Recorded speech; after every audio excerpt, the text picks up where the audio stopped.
You're an agribusiness executive navigating an increasingly competitive market while trying to grow your company. Mergers and acquisitions are pitched as an accelerant to growth, but many M&A deals destroy more value than they create. Welcome to the Pacesetter Pod, where we explore and reveal the perspectives, insights, and approaches for successful mergers and acquisitions. Here's your host, the Integration Pacesetter, Joe Mosier. Hello and welcome to another episode of the Pacesetter Pod. I'm your host, Joe Mosier, and today I'm excited to share with you a conversation I had with Ethan Rosen, who is president and owner at Pure Line Seeds. Pure Line's a 75-year-old family-owned seed business based in Washington State, originally from Wisconsin. And Ethan's got just a fantastic story to tell. In this conversation, you're going to hear us talk about the value of relationships and how that both creates the opportunity for growth, but then also sustains the business over the long term. We're going to talk about the real power of focus as an almost competitive advantage and really harnessing focus and what that can do for your business. Ethan's going to share also, though, both the strengths of being a small, agile, family-owned business, but also the downsides that come with that agility and the temptation to leverage that agility to chase opportunities that others aren't, but the importance of also weighing in that opportunity and saying, hey, is this something actually worth chasing? And not letting the agility become an overused strength and thereby a liability. We're also going to talk about what Ethan has experienced and observed through his own M&A integration journeys and the main things that he sees as the big keys to success and the things that they're still working through as they digest some acquisitions over the last couple of years. And then we're also going to talk about the cost of change. Change in the organization, change in strategy, change in execution, and what that cost is, not just for your people, but also for yourself as a leader, and understanding that cost and that burden and what you're going to have to do to help weather through that. And so I'm really excited to have had Ethan on the show. I'm sure you're going to love the conversation. And so let's hop over. Ethan, welcome to the Pacesetter Pod. I'm grateful and happy to have you on the show today. I appreciate you having me on. I've been listening to the podcast for a number of episodes now, and I've been enjoying all the content that you've been providing. Fantastic. Well, you can be part of the back catalog. Yeah, I'm excited. Wonderful. So we got a lot we want to talk about today, but before we do that, let's level set and talk about Pure Line Seeds. Who the company is, what you do, what markets you serve, who your customers are. Give us the Pure Line Seeds 101. Yeah, the elevator pitch, as you would say. We were started in 1948. It's been a family business. I'm the fourth family to own it, not the original family. So it's been a couple different families through the last couple decades. And our main business is peas and beans.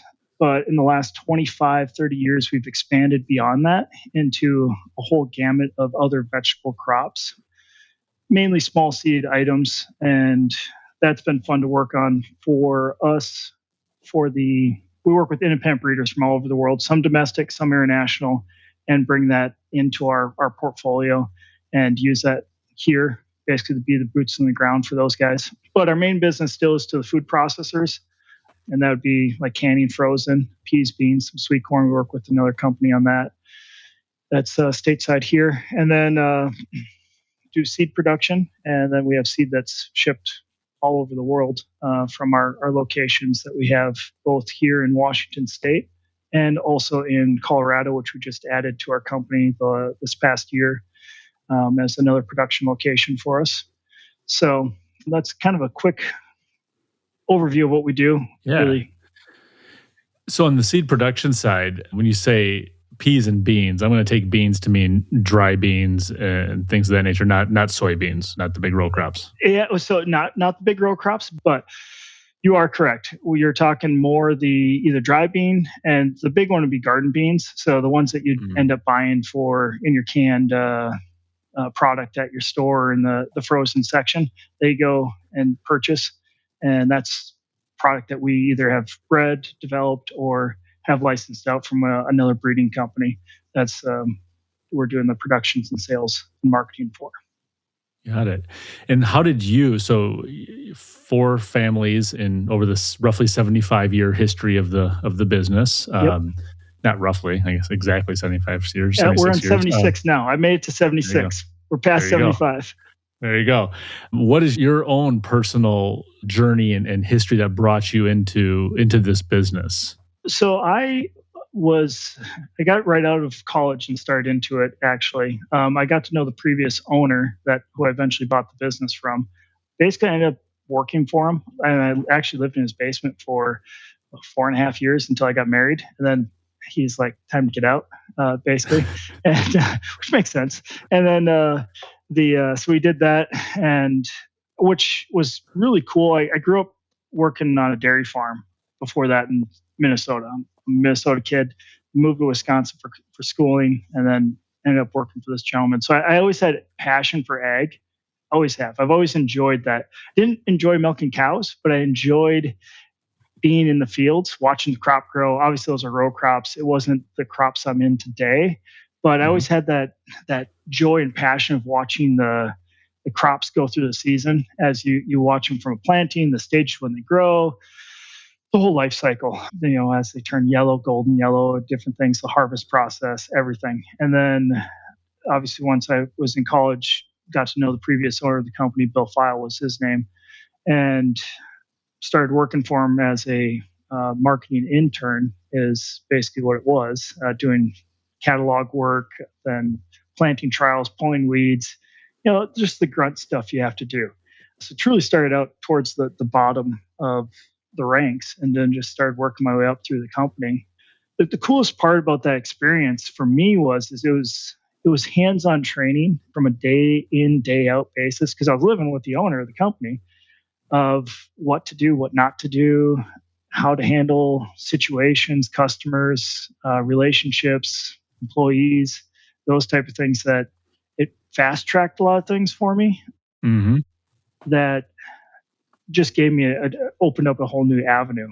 And then what was cool too is he trusted me enough to send me on trips, and then also kind of be my own entrepreneur on the items of like the small seed items that were the other vegetable crops. It'd be like eggplant, pumpkins, watermelons, those type of things. Some have been successful for us, some haven't.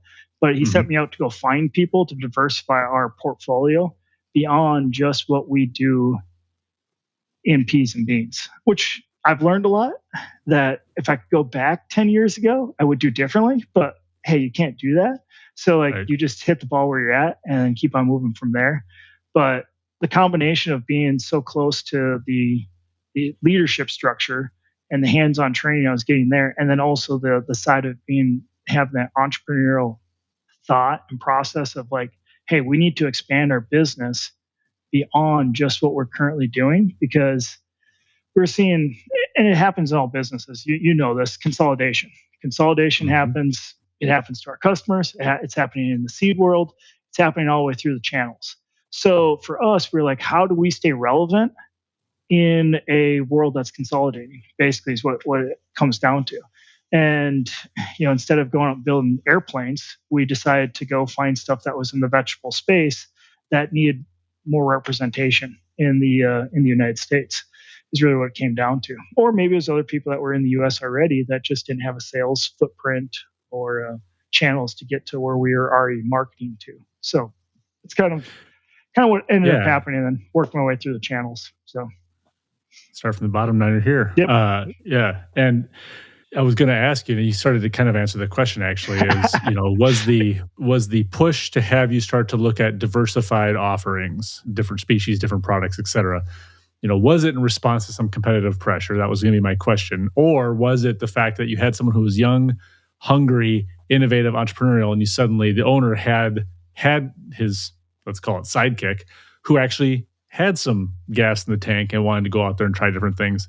It sounds like it absolutely was in response to competitive pressures in the form of consolidation and the need to diversify the offering. But I'm guessing it's also the fact that he probably was just burdened with running the business, and suddenly he had this kid in his basement. It was a great way to get him out of the house once in a while. Correct. Yeah, that's another way to look at it. But yeah, it was definitely because it was already started before I came to the company. So there was there was another lady that was working within our organization at the time that had already kickstarted that process. She did a fabulous job with it. And then it gave me the grounds to just take off with it. So there I had already started that transition process to start looking at, okay, how can we diversify into some of these other regions or markets, and then basically take that to who our current customer base is. And instead of trying to find a whole new clientele, you just basically are finding more SKUs to work with that current customer base. And then that really truly was the idea behind it. That would already been almost 15, 20 years ago when they started that process. So, and I've only been with the company now, this will be my 13th year. So it's been a few years before I was with the company. Well, that hits on, it's an overstated adage, but it doesn't make it untrue. The most valuable customer out there is the one you already have, right? And the opportunity to expand the business within the relationships that currently exist. It's very uncommon that your existing relationships are completely utilized to the benefit and satisfaction of both parties. And so I think there's a lot of wisdom in saying we can grow into new customers, new geographies, et cetera, but what sort of latent, underutilized capacity for growth exists within the existing book. So I think there's a lot of wisdom there. Well, you touched on it right there that I think is a key point, and I think this is just across the board in agriculture, is the value of relationships. We view our business as long-term relationships with our clientele, and that's why we work so hard to keep them in many different reasons and aspects. And it's always a bummer when you can't succeed. In ag, you're going to have issues at some point or another. Something's going to happen, weather events, especially in seed production, there's just challenging events. But we really value the relationships we have over the 13 years I've been doing it. I've really enjoyed the relationships that have been built, the friendships that have been made with the different clienteles that you have. So I would agree with that. Yeah, working in ag is sort of the professional equivalent of living in a small town. And either you like it and you enjoy it and you see value in excess of the inconvenience, or you don't, right? And it's a different dynamic. But let's talk a little bit more about, so that was some of the historical pressures, and they're ongoing. But something that I believe deeply is that businesses and leaders are as commonly defined by, not always defined by the novel ideas or new things that they do as much as by the obstacles they overcome.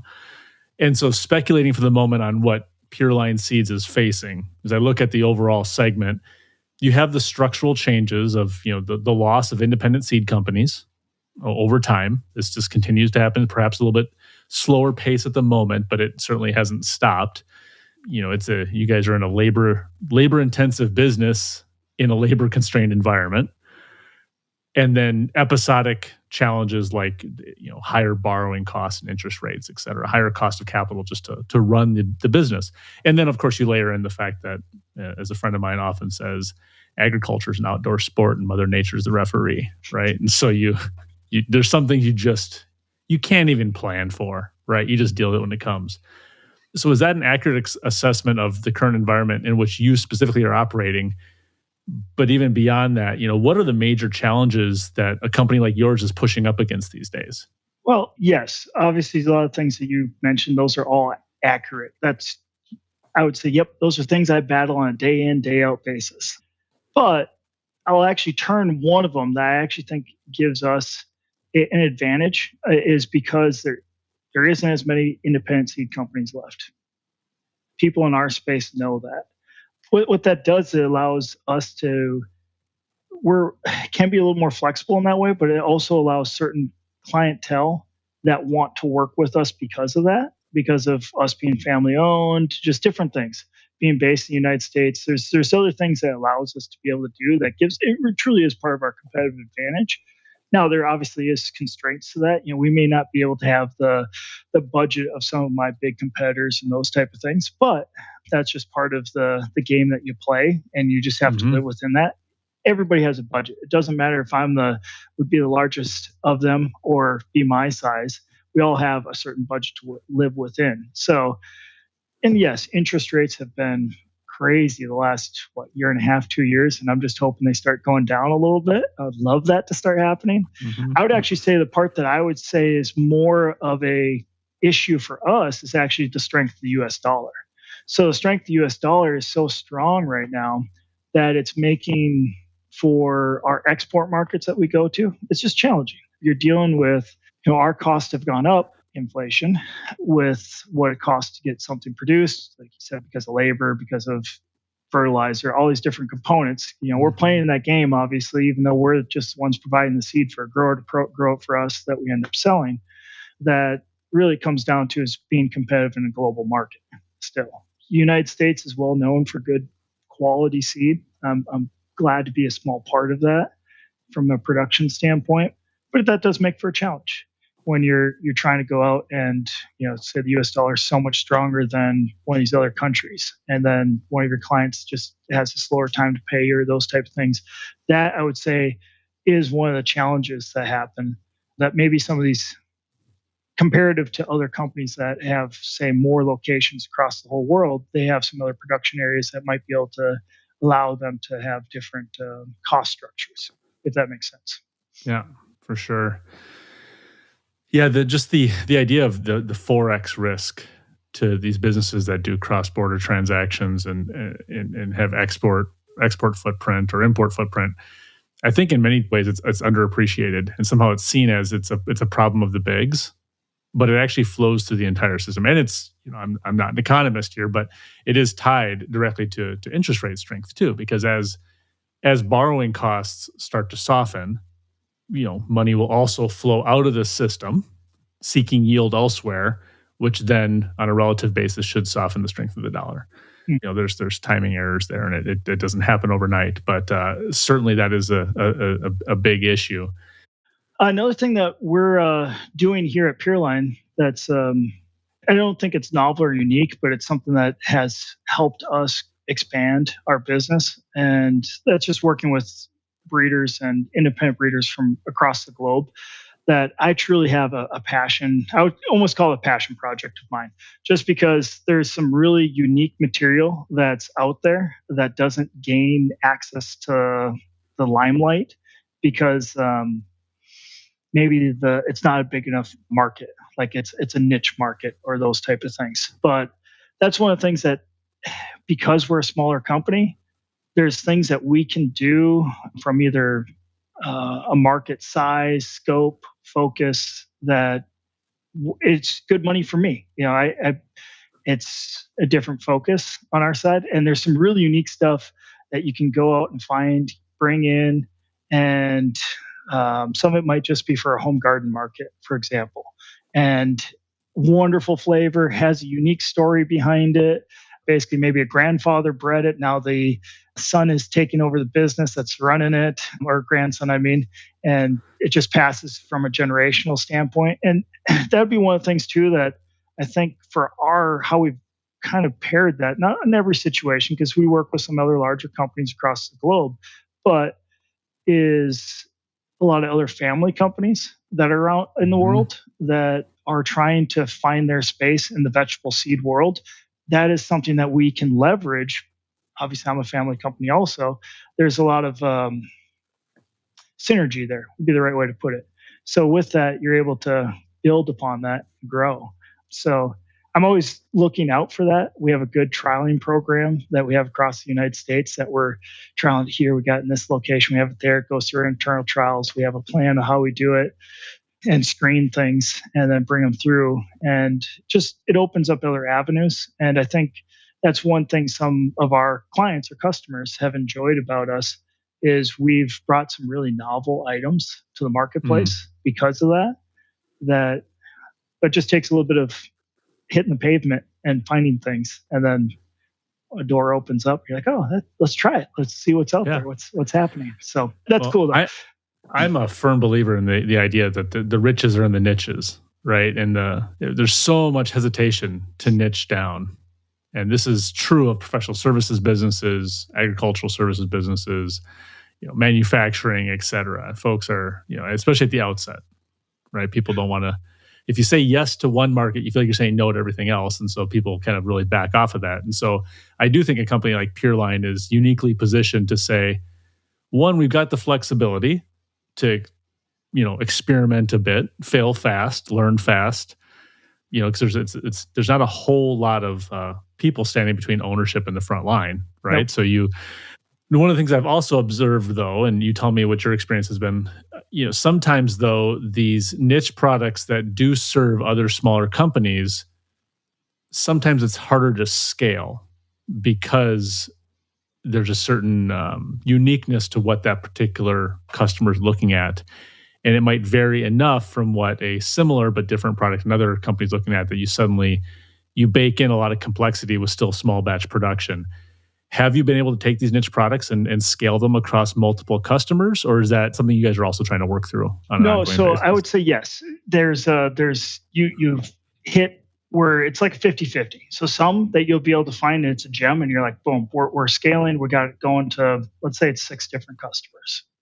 But here's the interesting thing that I look at from that standpoint, because you're talking about breeding programs that have so much more diversity in there than just one line item. So a lot of times, yes, you might be able to find that one gem from this one company, but actually a lot of times they have so much more to offer there that can bring to your table that might be, say if you're going to roll out exclusive to another company. Well, that's just because that makes sense for that certain batch, if that makes sense. But you have to look at it from a scale also standpoint, what you're willing to risk, what's your amount of volume that you're willing to live with, those type of things. And then also the biggest thing that always comes back to, how reliable can you do your seed production, and is it cost effective to do it in that, if you want to say small batch or whatever scale and size that is. Obviously it changes from every crop species you're in. So if you're talking tomatoes, it's going to be different for tomatoes than what you're talking about for a pea or bean. And that's the thing that somebody on the outside that would be looking in and be like, that makes no sense to me. But that's just because that's the space we play in from a vegetable seed space. Absolutely. So that's kind of something we talked about, I know, when we met earlier this year or late last year, was just some of the unique dynamics between being a small family-owned, family-operated business. Right. We're talking a lot right now about the agility that you have, the flexibility, the adaptability, the responsiveness to opportunities that you have that a bigger organization might not. They ostensibly should have it, right? With a big balance sheet and a lot of resources and a lot of people, you should be able to jump on every opportunity. But of course, then it becomes very, let's just say, Byzantine and complex, how decisions are made and the process through which you decide to chase an idea. So all that to be said, how do you look at the just general profile in terms of what we call it, size or headcount, whatever it is, of Pureline relative to the larger competition? There's clearly disadvantages in terms of, again, funding and resources, et cetera. But I'm guessing there's also some other advantages there too. And so how would you kind of characterize that? Good question. I would say the difference would be also the focus. I would say we have a small staff. I mean, we're a small team compared to what our competitors are by a large sum. I mean, if you're to look at what they have on staff versus us, it's, we'd be a department for one of those places, basically. Mm-hmm. And that maybe be the best way to almost describe it is you can get laser focused with that. The one thing that I would say is like the danger with it is like, and this is the side that I have to remind myself of, because you can get the squirrel or the raccoon with the shiny object syndrome, where you're always just trying to find the next big thing to go after. And at some point, you got to just build and maintain where you're also at. So that's another just piece in there that, this is just me as I've grown in my whole process, that as our business has evolved and grown, as you have said about just even your talking about, we just discussed about niche markets and different things. That's also what happens as you start to grow those. And it's in some points, in some cases, what's happened is I've had to add more resources to some of those areas to expand those, make sure there's a little bit more focus, dedication to that segment, which is great. I mean, that's really good for our business.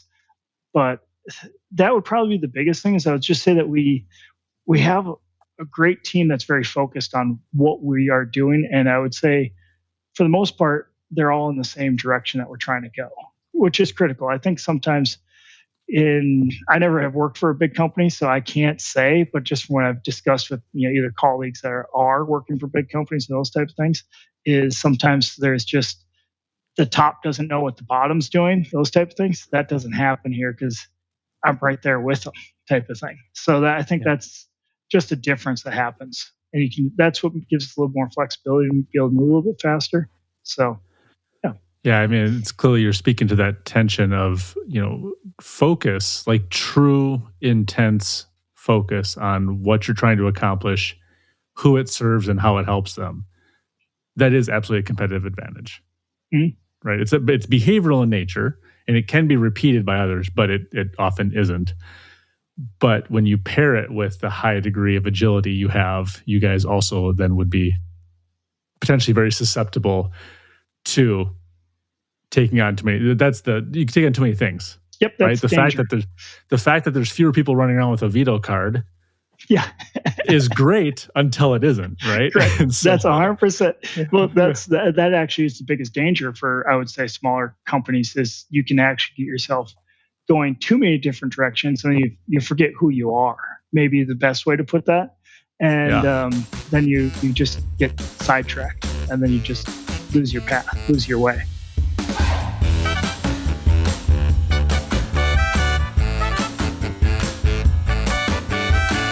Poorly executed mergers and acquisitions destroy more value than they create. They can set your company back years. To defend your firm's position in the marketplace, you need access to the leading practices that unlock the greater potential of your people, processes, and systems. If you are undertaking a company transformation or pursuing an acquisition as a vehicle to grow, set up a call with Joe by visiting www.moshercg.com. So I know from one aspect of your journey, post buying the organization and becoming the next family that's going to steward and shepherd the growth of Pure Line Seeds and its ongoing evolution. One of the decisions that you made was to actually move corporate headquarters out west, where you'd already historically had seed production occurring. But from going from the upper Midwest, I'm also from Minnesota, and I'm trying not to hold it against you for moving to Wisconsin. But the fact that you then moved to Washington kind of makes it a little bit better. But you did make the decision to move company headquarters, and on paper, it takes a bit of work, but it's relatively straightforward. Right? Mm-hmm. It's almost an administrative change where the reporting entity is domiciled.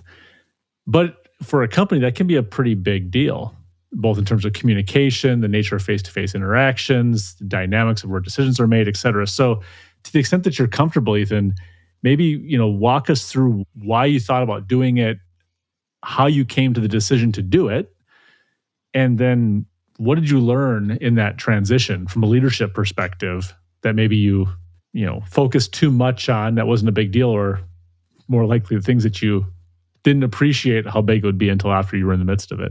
Yeah, great question. Really, my focus was, for us, if we don't have great seed production, good quality seed, what are we doing, type of thing. It's really the question that I would pose to my team, my staff, that type of item.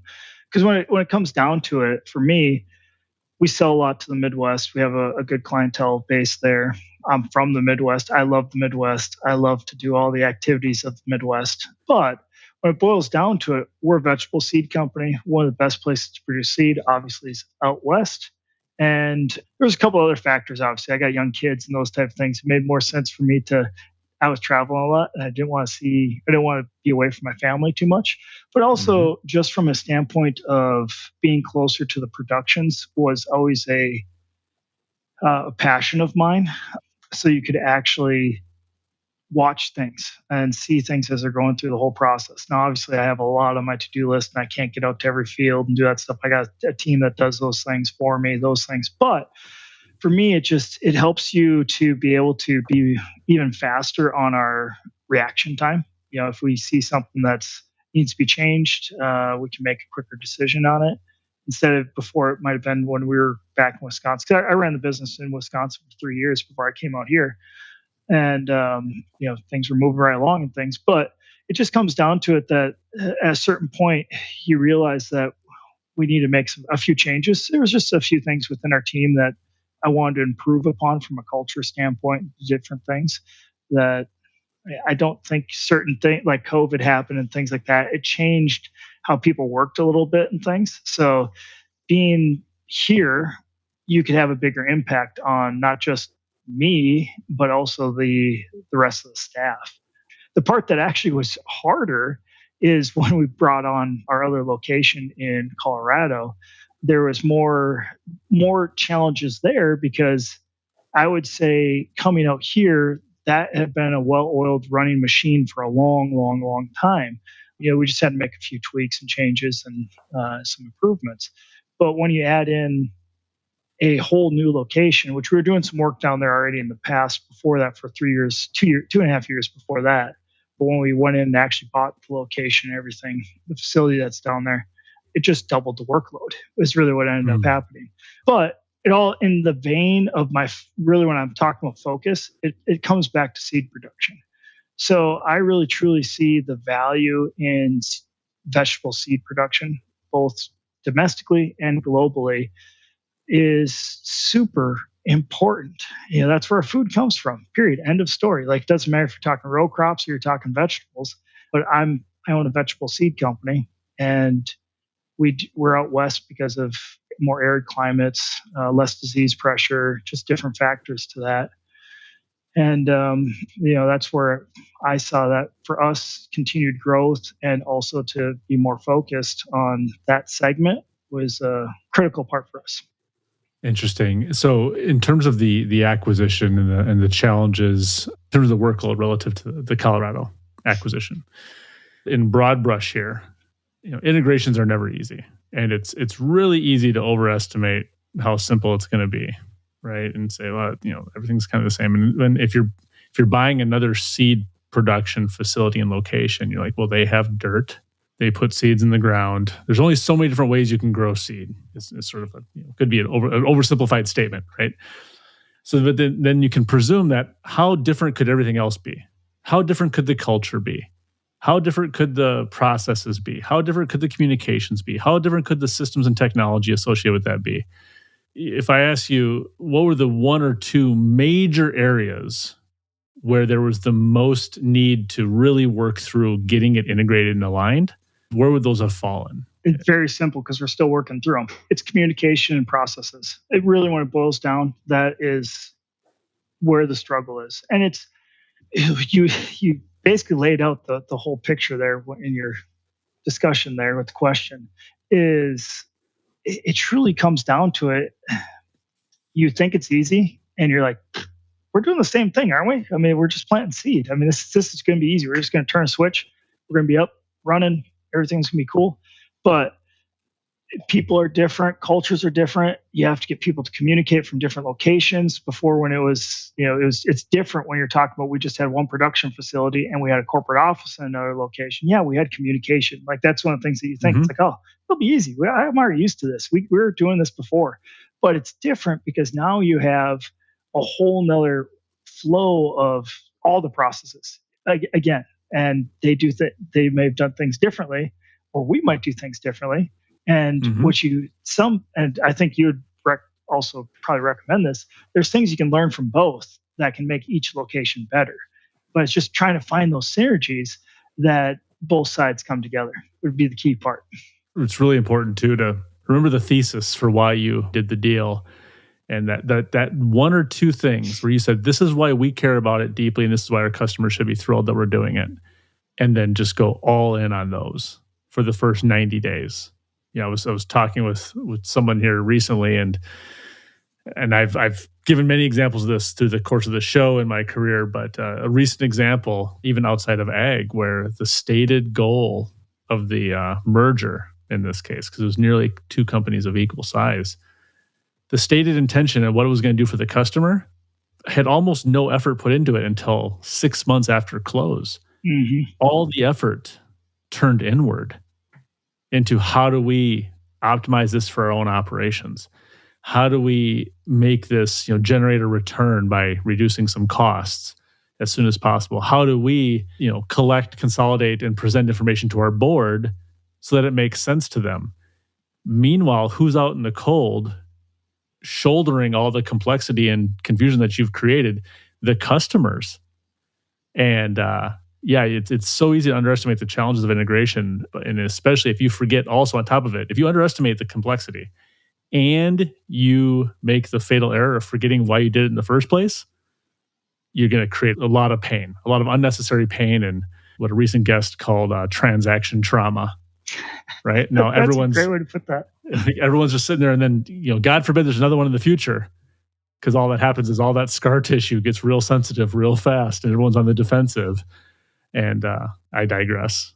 And it happens really quickly too. That's the thing too. But you're right. I mean, that's the key part. You need to remember why you did it, because obviously there's a reason why everybody does something. You're like, there was a purpose for this.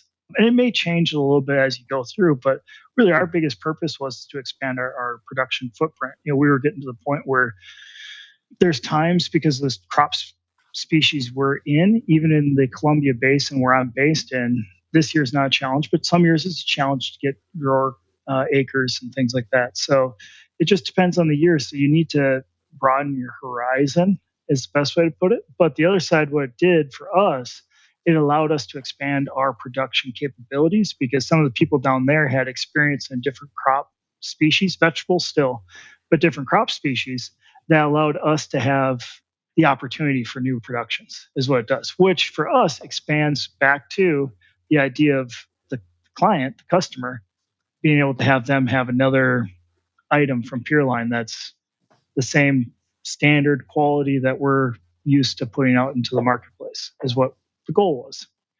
Sometimes easier said than done. It's a beautiful example. And I will say that sometimes in the fog of a deal, it's going to seem so obvious when I say it, but what gets lost in the fog is that 1 + 1 is not meant to equal 2, right? Otherwise, why would you ever execute a transaction? Because all you're doing is basically bringing two businesses together, putting them under one reporting entity, and it creates no marginal or incremental value. So if you're going to buy it for the value of the inventory, the value of the asset, the goodwill value of the brand. Don't pay a premium. Heavily discount future cash flows, and you just buy it at sort of like liquidation value. But that's not what happens. We pay a premium because we believe or we impute that there's going to be incremental value creation beyond 1 + 1. It's going to equal 2.5 or 3 or 5.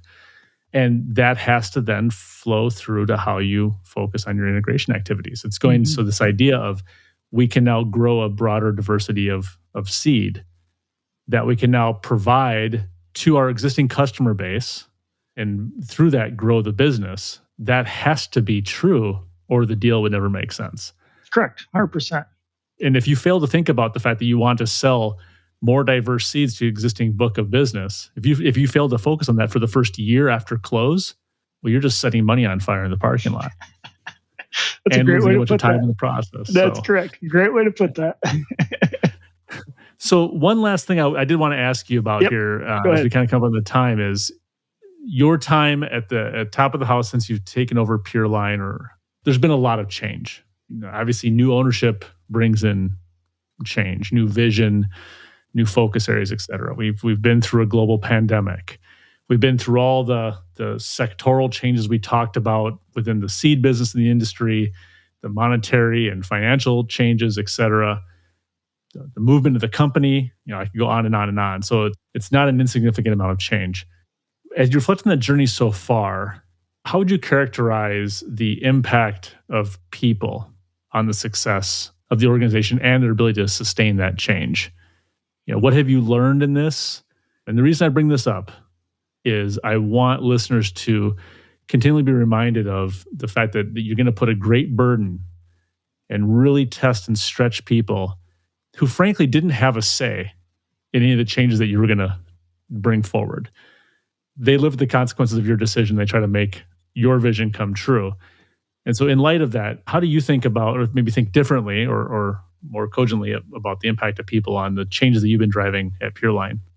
Yeah, once again, another great question. First, I would say to leaders out there, it's harder on you than you think. that's a part that and yes, I'll get to the people side, but it's harder on you. It's hard on you. It's hard on your family, those type of things. So when you jump into these avenues, calculate what you're doing before you do it sometimes. Maybe the best advice I would say. And then also take time to take care of yourself is another word, just advice that I've learned over the years, basically the last 2-3 years, is you can only invest into others how much you invest in yourself is maybe a good way to put that. Because if you don't take the time to be in a good spot, whether it be mental, spiritually, physically, all those aspects of your life, family, you're going to end up having issues within your business. So I would start there first because yes, we want to not forget about the people in our team and things. But if you're not in the right mind or the right space as you're going through this journey, you're going to make it a lot harder on your team. Really, you are. And that's probably one of the things I've had to learn. And that's just self-reflection on that side. But from a people standpoint, yes, it's very challenging on them also. And some people aren't going to make it all the way through. That's another thing you have to realize that's hard, especially for me. I think that's part I took a lot harder than a lot of people probably even consider or think, is we're a small company. I know a lot of the people. I know their families. I know their wives. I know some of their kids. And it's important to me. It is. They're important to a part of our organization. But sometimes it just doesn't work out. They're not the right fit anymore. We've changed. They've changed. Their passions changed. And you're gonna have that differencing of where you're going to be heading, where you're going. And I think once you become more comfortable with that and understand that's just the way it's going to be, you can move along quicker on that. So another way to put it is just making sure you have the right people on the seats of the bus and how that flows when you're going through. So we're still working through it. I'm not saying we got this completely figured out or perfect on it, but it's a challenge. So that'd be my first word of advice. Take care of yourself first as you're going to jump into these things. It's a lot harder than you think. And then, because if you're in the right space mentally, physically, those type of things, you'll be able to handle the situations as they come through you with your team better. Because you're going to have challenges. You will. Yeah. As a fellow parent of very young children, it's so easy when the kids finally, whenever it is they do finally go to bed at night, to say, okay, now this is when I catch up on all my work. This is when I'm going to do the dishes. This is when I'm going to fold laundry. This is when I'm going to do the other chores and knock out all these things. And then you go to bed at midnight or 1 o'clock in the morning. Correct. And it's in service of saying, well, then that'll allow me to be more present with my children tomorrow. Guess what? The most exhausted, surly, unpleasant version of yourself is the one that's going to spend time with the kids tomorrow because you didn't take care of yourself and get the sleep you needed, as a simplistic example. But that's Correct. One that, my wife and I talk about often, right, is trying to strike that balance. But I think also there's a lot of wisdom in what you said about some people are not going to make it. And of course, people understand, it's not because people are bad people or bad business or bad leaders. Sometimes it's just no longer a fit. But I think it's really important people go into this and they don't have a binary view on success when it comes to people. Meaning, if everybody's still here and happy, we did good. And if we lose somebody, we did bad or they were bad. And just recognizing that success exists along a spectrum. And you probably can't predict where the losses will occur. Nor can you predict with perfection who's going to really step up and prosper in ways that they and you never imagined. And so it's about, like I said, doing your best, expecting it to be tough, and just continuing to do the right thing along the way. Yeah, and we're all on a journey is what it comes down to. It doesn't matter if we're talking about you, myself, or one of your team members. They're all on a different path. And sometimes it may come down to you can't pay them enough, or a family wants to move or something like that. There's a lot of factors that can happen in that where people end up not being part of your team anymore. So, and I think sometimes from a leadership standpoint, a lot of leaders take that really hard sometimes. And maybe not like I said, I've never worked at a large company, so I can't say for that side. But I think a lot of times you put yourself from an empathy standpoint with them and, you're bummed or those type of things, but you just realize that it is part of life. Yep. And that's just how things move, transition, and we're all trying to head a certain direction. So Yeah, and you need to recognize too that perhaps somebody outgrowing the role that they were in and no longer being a fit for the business that you want to become is a mark of success. Everybody has evolved so much that you can now amicably part ways on the back of a lot of mutual growth and success. And it's a good thing. Right. And yeah, of course, you wish Bob in accounting was still here, but Bob's on the beach. Mm-hmm. Bob's happy, or whatever the case may be. Whatever the situation is. Yes, that's correct. And that's once you realize that, I think it just makes you in a lot better place when you're going through these type of situations. So absolutely. Well, Ethan, I want to be respectful of your time. Thank you very much for joining us today. I appreciate you being part of the Pacesetter Pod. I really have enjoyed it, and hopefully your listeners, which I am one of them, learned something from this conversation. It wasn't just a bunch of ramblings of some young seed leader. Not at all. And for folks that want to follow and learn more about Pure Line Seeds, what's the best way for them to do that? You can find us on Instagram. We're also on Facebook, and I don't know the other channel, but I know we're on LinkedIn also. So those 3 channels we're for surely on. You can find us on purelineseeds.com. That's singular, not plural. It throws people off a little bit. So just purelineseed.com. I don't know why we did that a number of years ago, but that's okay. And you can just do our contact us page on there, and one of our team members will reach out to you if you're interested, and we can go from there. Fantastic. That's awesome. We're going to wrap there. Thanks again. And to our listeners, thank you as always for tuning in. A reminder to like and subscribe to the Pacesetter Pod. You can find us on Apple Podcasts, Spotify, YouTube, or wherever you get your podcasts. And I encourage you to connect with me, Joe Mosier, on LinkedIn. And if you need to, set up a call directly by visiting Mosier Consulting Group online at mosiercg.com. Thanks again for listening, and have a safe day. This is thepodcastfactory.com.